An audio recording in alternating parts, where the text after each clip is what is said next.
Hello, good afternoon. Welcome to Nigeria Now, your afternoon show where we keep you updated with the happenings that started from morning down to this very hour, which we feel is very important that we bring discourse and also let you get involved by joining us through Facebook, YouTube. Drop your comment, your views, and your point of opinion concerning any of the story that is of interest to you. I am Sada Elisha, and do remember that I'll be doing this with Rachel Tanzi, of course. Good Good afternoon, Rachel. afternoon, Sally. All right, so we have quite a number we love to discuss, and you know the way we do it on the show, we touch various aspects: health, education, human angle, various stories that we feel that are very important that we need to discuss. And today we would love to touch the talking about government sector as far as also looking at the health sector, and we'd love to start with the health. I mean, the issue of how much Nigerians are spending on medical tourism is really worrisome because it started as far back decades. We can talk about it where we're seeing that the issue of our doctors japping, infrastructure not being available, and a number of things actually the reason why we're having Nigerians who prefer to fly abroad and spend so much to take care of their health rather than staying back at home. And we're seeing that I think we saw that report even coming from the CBN where they're saying how much the Nigerian government is yet to recover when it comes to medical tourism.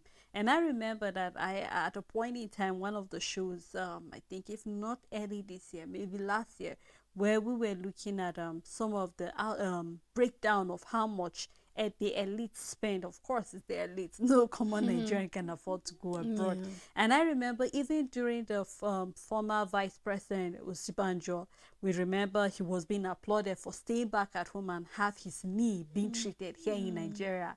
And a number of people were saying, you know what, if it was another person looking at his status, he would have choose to go abroad to have that being fixed. Yeah. But he chose to stay back. And then another thing of that have been of point of concern to us is the fact that even those elites that leave the country are being treated by Nigerian doctors outside the country. True. Now, we have been so focused on the fact that the doctors are leaving that we forget the fact that other things are also playing a key factor to the fact why we're having Nigerians are leaving. The fact that we're having that equipment are lacking. So even if we have the doctors staying back, they do not have the needed equipment that is needed for them to utilize their potential properly. And then another thing that has been on the mind or has been the talk is the fact that ever since we had our multinationals leaving the shores of Nigeria, talking about the prices that we buy drugs have skyrocketed to over 200%.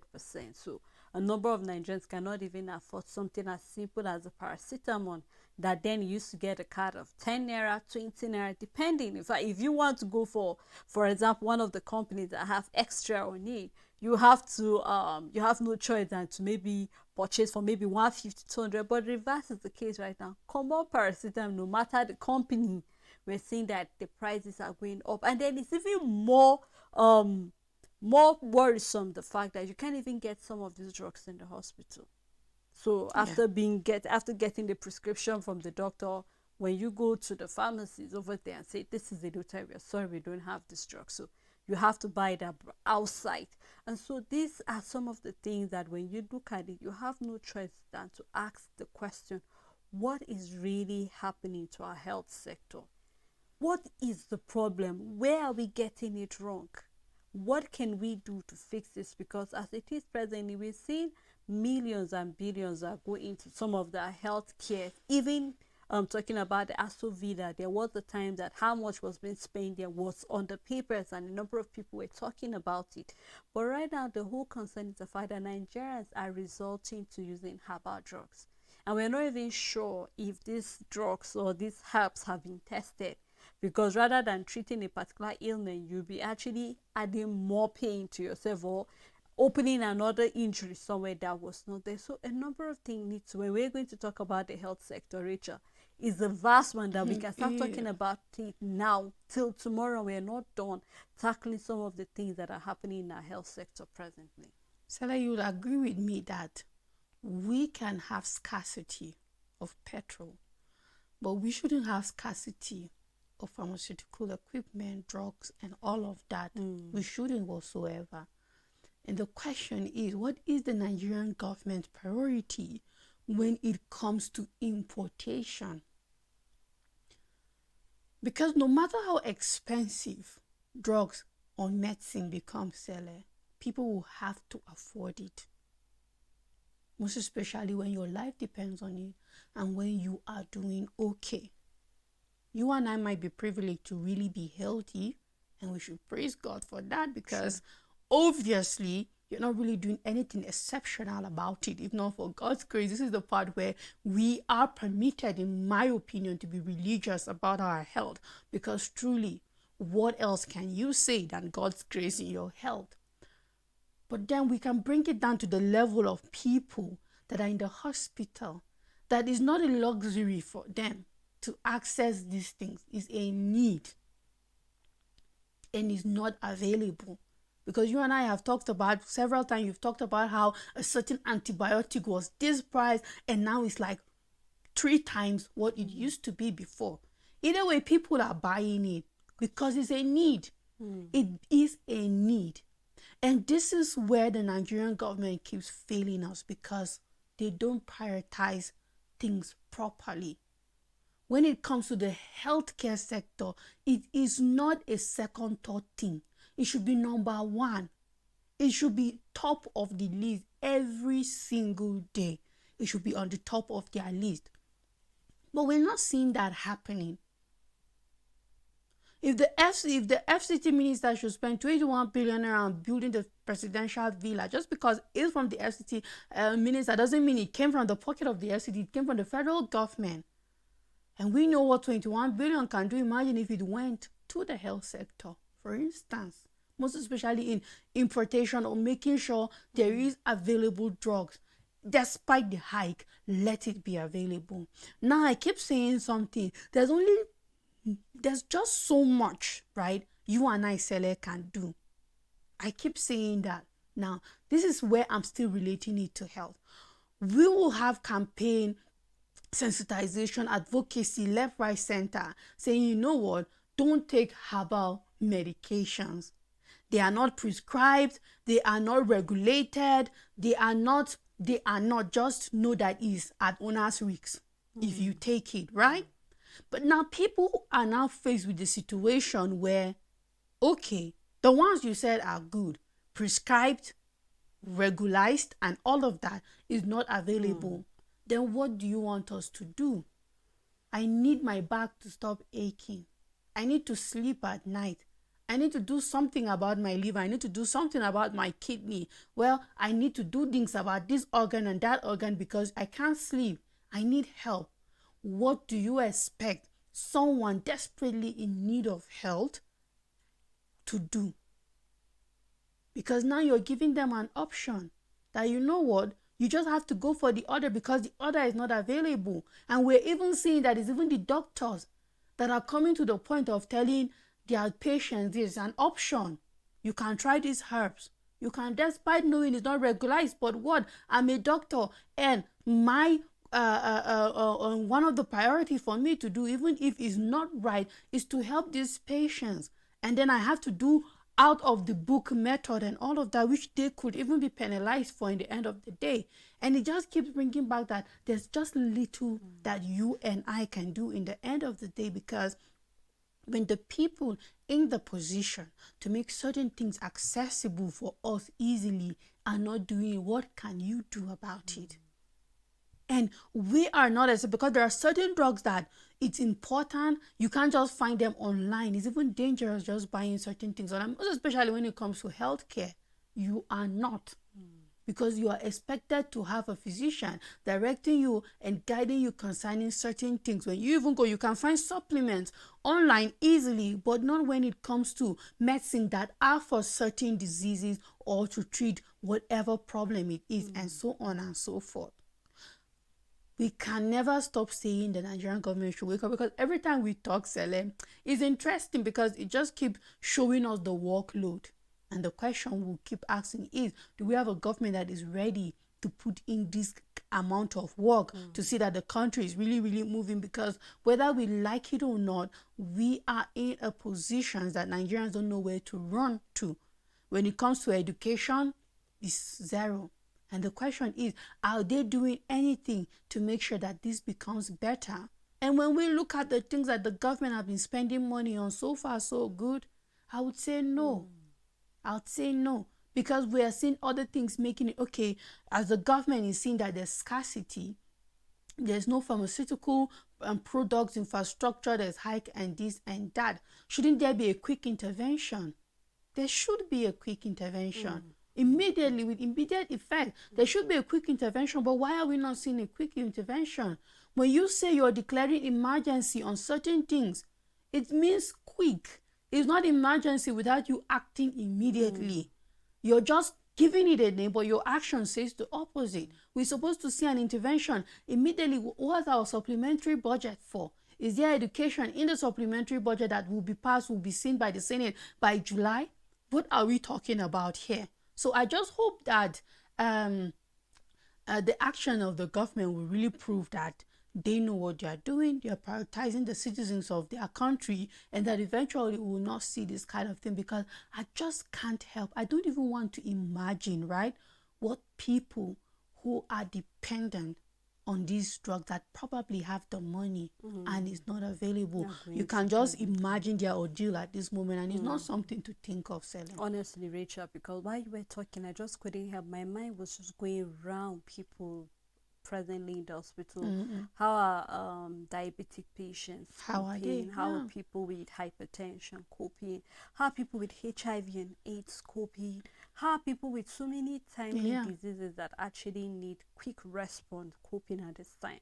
If we're seeing that the drugs are not even available, I mean, Nigerians would have preferred, okay, it's available, but it's expensive. Somehow you find your way around it. And we know the way all these pharmaceutical products are. Even if you can't find it, there's always an alternative Yeah. that is cheaper. So even if you're having malaria, I mean, if you cannot use this particular product because it's expensive, there's always a Yeah. cheaper one that plays the same role eventually to be.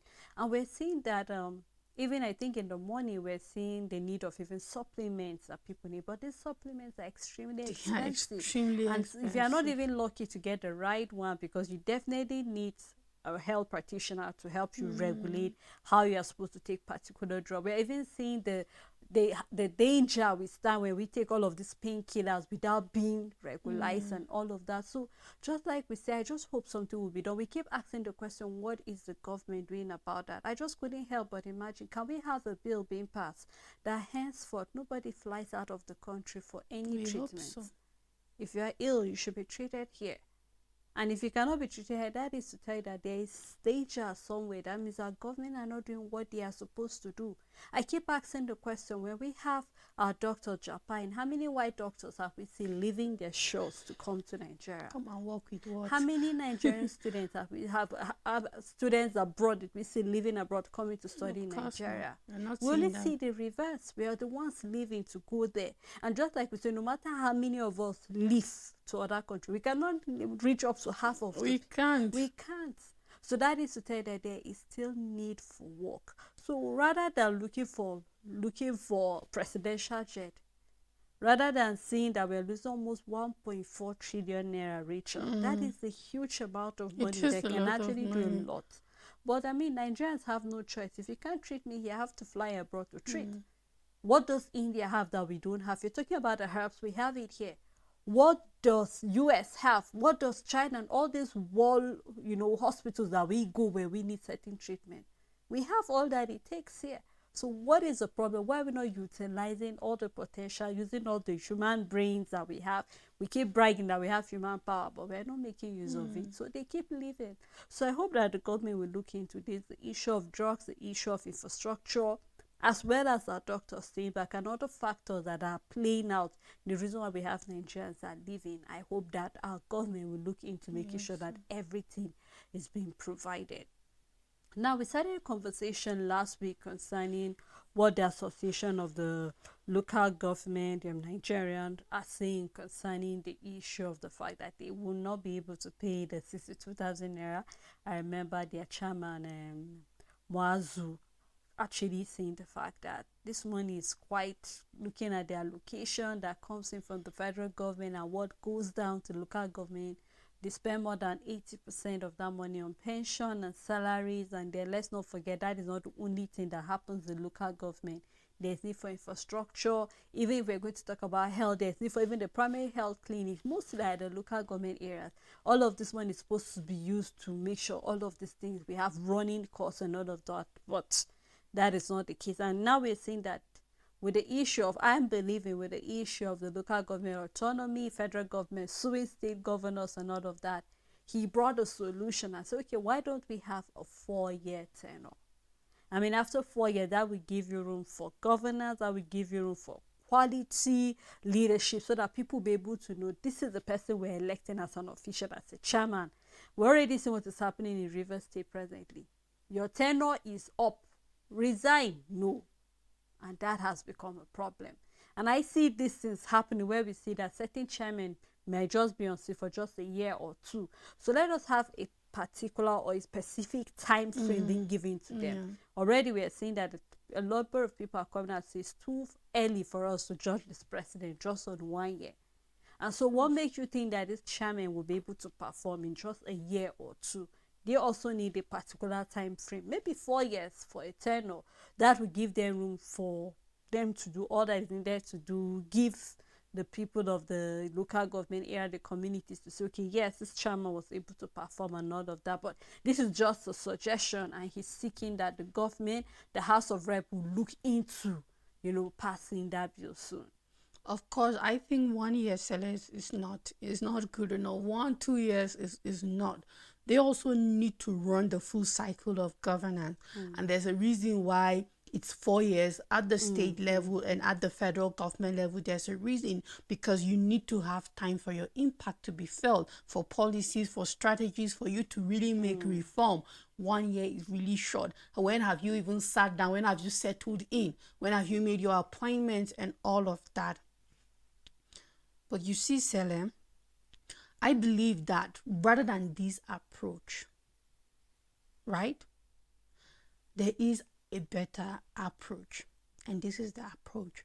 How about you outlining as an association of local governments? How about you bringing all of these, your petitions, under an umbrella? What you will be able to achieve as an autonomous local government, for example. You come out and tell what, because for me in the end, right, is making the government see that you being sovereign to an extent is worth their time, and what them giving you a longer period of time. Because when we go for chairman 1 year, 2 years, you keep changing them left, right, center, the local government will not grow, right?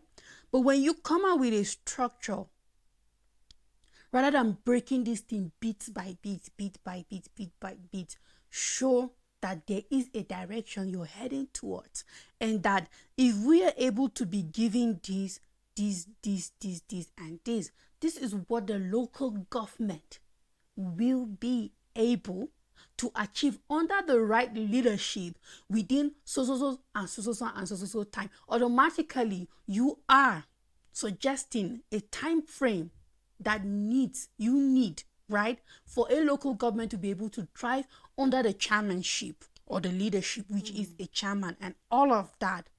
I just hope that that is how we will have this association sitting down and coming out, rather than just pinpointing things one after the other. I feel the effect is really not going to be that impactful. Like you won't feel the impact, and they might not be heard. Let's focus. I keep saying we have a problem of focusing one thing after the other, because in the end, if you're pinching here, there, and there, you might not achieve anyone at the end of the day. But when you stick to a thing, I think that's a problem we are having with labor and all of that. And we've seen that over the years, it didn't yield anything at the end of the day. No wonder we are still where we are. There's no minimum wage yet, and we don't know whether the other things will even come out or not at the end. I believe it's the same approach that this association should take regarding it. When you take the other way, automatically Now the deliberation is not even on how long it's supposed to. Automatically it falls under it, because now you have made it clear that the local government need this and that for a period of time for it to thrive and all of that. So automatically it means that there won't be anything like just 1 year, 2 year, whenever they feel to resign or not. I keep saying, let's stop leaving governance to look like a thing of whether you like it or not, or it should be like that. Or no, we should stop treating important matters like this in this country.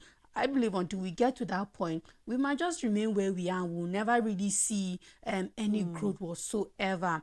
Make it in such a way that growth will happen whether we like it or not. Structure it, make a blueprint, just put it in a way, Sele, that we would be able to see a local government that will thrive, that things will automatically fall in place for the people at that level. No, Richard, I totally agree with you, because there is no better way to make the state governors know that, you know what, we are capable of taking care of ourselves, when you don't really have a blueprint of how you intend to achieve certain. So it's more like today you're giving us 1 point, tomorrow you're bringing another, and then you don't have like a document per se to say this is what should be done, and we feel, and then this will be up to the house for a debate and say, okay, this is what the local government have listed, and we feel that looking at certain things that they have listed, it will actually help them to be able to achieve certain things. So with that blueprint, we can even be able to judge whoever is the chairman pending 4 years. I mean, you have a blueprint of this is how things are supposed to be run. How comes we are not having that?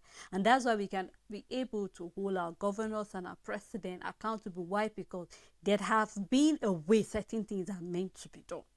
And so, just like you said, I really hope that yes, it's a good idea for them to have 4 years, 10 on it. That will give them time to connect with the people, know what they need, how they need to run certain things, and then even people be able to say, okay, you know what, for this 4 years we feel that this person can actually come for a second tenure because he has performed well. So I think at this point in time, let's just wait and see if the house will actually look into this. That means amending the constitution, because certain things need to be, in fact the constitution as a whole, we need to do a lot of workings on it, because there are a number of things that do not suit with the today's governance. So I'm hoping that hopefully they will look into this, and then we'll begin to see a turnaround, change of things, and then subsequently the local government can also brag and say, you know, we are another arm of the government and we're really running governance as we should. So we'll just keep our fingers crossed and see